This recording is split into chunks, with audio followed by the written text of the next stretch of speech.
Hello Saroja මට ඇත්ත කියන්න රමේෂ් ආව නේද? යා අලුත් ලයිෆ් එකක් පටන් ගන්න.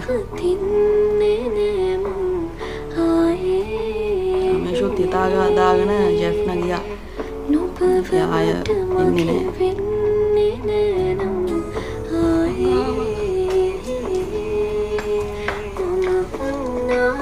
රමේෂ්ට පණිවිඩයක් යවන්න